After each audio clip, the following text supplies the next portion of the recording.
नमस्कार दोस्तों, स्वागत है आपका कक्षा 10 गणित के ऑब्जेक्टिव क्वेश्चन सीरीज नंबर 2 में। दोस्तों, इससे पहले हम एक वीडियो कंप्लीट कर चुके हैं जिसमें हम पार्ट 1 यानी कि अध्याय 1 की ऑब्जेक्टिव क्वेश्चन हल कर चुके हैं। अब जो अध्याय 2 है इसके हम करेंगे, बहुपद वाला पार्ट है। ओके, चलिए। तो देखिए, पहले आपका है,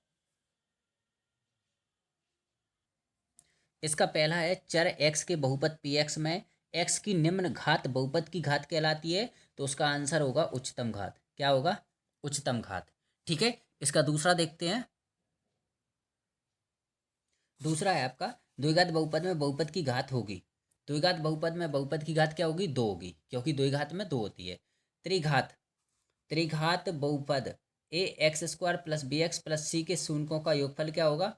तो योगफल वाला सूत्र होता है -b/a, यानी कि इसका आंसर क्या होगा? आपका जे होगा। ठीक है, जे होगा। यदि किसी द्विघात बहुपद के -1 का whole square into x square plus k x plus 1 का एक शून्यांक 3 है, तब के का मान क्या होगा? तो देखिए ध्यान से, यहाँ से अपन को इसका निकालना होता है। एक सूत्र में मान रख के इसको अपन सॉल्व कर लेंगे। अगर आप चाहो तो मैं इसका आंसर बता देता हूँ। इसका आंसर 4/3 होगा। क्या होगा? 4/3। ठीक है। अच्छा, एक द्विघात बहुपद जिसके शून्यांक -3 एवं 4 होगा, तो द्विघात बहुपद यानी कि इसका अपन को बहुपद निकालना है, बहुपद समीकरण बनाना है। तो समीकरण क्या होगा इसका? देखिए, इसका आंसर होगा ये माइनस है इसमें एक में, तो जे वाला आंसर हो जाएगा आपका। ठीक है, जे वाला हो जाएगा x² 2 x/2 -6। ठीक है, चलिए अब आगे देखते हैं अपन। यदि किसी द्विघात बहुपद x² प्लस कोष्टक में a+1 x b के शून्यांक 2 एवं 3 हो, तो इसका आंसर होगा आपका जे। a = 0 और b = 6। ठीक है, इसका आंसर आप सॉल्व कर लेना। ठीक है। और सातवां है -2 एवं 5 शून्यांक वाले बहुपदों की संख्या होगी। देखो, इसमें बहुपदों की संख्या पूछी गई है। ठीक है, तो इसके में बहुपद की संख्या 3 से अधिक होगी। कितनी होगी? 3 से अधिक। क्वेश्चन है 8वां। एक त्रिघात घन यानी कि त्रिघात बोल रहे हैं तो 3 घात वाला। ठीक है, बहुपद a x³ 3 plus b x² 2 plus c x plus d का एक शून्यांक 0 है, तो अन्य शून्यांक का गुणनफल क्या होगा?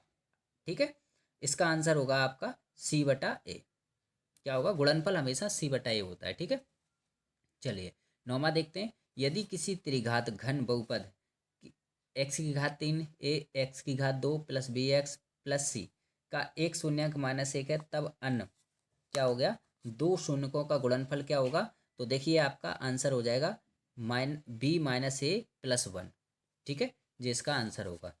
अगला है 10वां है। एक द्विघात वर्ग बहुपद x² प्लस 99x प्लस 127 के शून्यांक होंगे, तो इसके शून्यांक कैसे होंगे? दोनों देखिए, इसके दोनों शून्यांक होंगे आपके, दोनों ऋणात्मक होंगे। ठीक है, ऋणात्मक होंगे।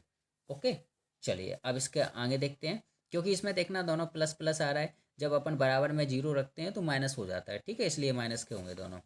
अगला देखो, यदि किसी वर्ग द्विघात बहुपद a x² 2 plus b x plus c में c बराबर नहीं 0 के शून्यक समान हो, तब तब क्या होगा इसका आंसर? तब आंसर होगा इसका c एवं a के चिन्ह समान होंगे। कैसे होंगे? दोनों के चिन्ह समान होंगे। ठीक है, चलिए अगला देखते हैं 12वां। यदि द्विघात बहुपद a x² plus b x plus c के शून्यंक अल्फा प्लस बीटा हो, तो अल्फा इंटू बीटा का मान होगा। अल्फा इंटू बीटा का मान क्या होता है? c/a। क्या होता है? इसका आंसर होगा c/a, 12 का। ठीक है, ये वाला हो जाएगा। चलिए आगे देखते हैं। बहुपद x² -3 के शून्यंक होंगे। अब इसमें देखो ध्यान से, क्या होता है? अगर a इस पर वर्ग है और इस पर वर्ग नहीं है, तो हम इसमें इस पर रूट लगा के इस पर वर्ग चढ़ा देंगे, तो ये सूत्र बन जाएगा a² - b²। इसलिए इसका आंसर हो जाएगा जे। क्या हो जाएगा? जे हो जाएगा, 13 का ए। ठीक है, और 14 है आपका। त्रिघात बहुपद के कितने शून्यंक होते हैं? तो कितने होते हैं आपके? 3 होते हैं। जितने घात होती है उतने शून्यंक होते हैं, इतना ध्यान रखना। ठीक है, चलिए जे आपके खाली स्थान है। खाली स्थान आप देख लीजिए, इनके आंसर मैं आपको बता दूंगा। ठीक है, पहला दूसरा तीसरा, इनके आंसर मैं आपको जस्ट दिखा देता हूँ। देखिए, 5वां 6वां 7वां जे आपके खालिस्तान है। इन सभी के खालिस्तान के आंसर आपके जे दे रखे हैं, तो आप खालिस्तान बहुत अच्छे से याद कर लेना, क्योंकि खालिस्तान रिपीटेड होते हैं ज़्यादातर, ठीक है। और अच्छा, मैं एक चीज़ और बता दूं आपको। देखिए ये वाला है, ये 24 वाला है, 14 वाला है। त्रिघात बहुपद के कितने शून्यंक होते हैं, ये 2023 में पूछा गया है। तो अच्छे से ध्यानपूर्वक पढ़ना है इनको, ठीक है। चलिए, और देखिए ये खालिस्तान है, ये 2022 में, यानी कि ये रिपीटेड होते हैं, ठीक है। ठीक है, ये आपके आंसर हो गए। अब ये आपकी जोड़ी दी है, जोड़ी दे रखी है, और इनके आपके आंसर हैं, ठीक है। अब इसमें आते हैं आपके सतासत। तो ये आपके सतासत है, 7 सतासत हैं। इनमें से 7 के ही आपके आंसर आपके सामने हैं, और इनमें से जे वाला आपका 2020 में आया था, देख लीजिए, ठीक है। चलिए, अब ये आते हैं आपके एक वाक्य में उत्तर। तो ये एक वाक्य में उत्तर है, और ये आपके आंसर दे रखे हैं। तो इनको आप बहुत अच्छे से कर लेना। ये देखिए 5 हैं, और पाँचों के आंसर आपके सामने रखे हुए हैं, ठीक है। चलिए दोस्तों, अगर आपको पसंद आई है तो लाइक कीजिए, चैनल को सब्सक्राइब कीजिए, और अपने दोस्तों को शेयर कीजिए। धन्यवाद।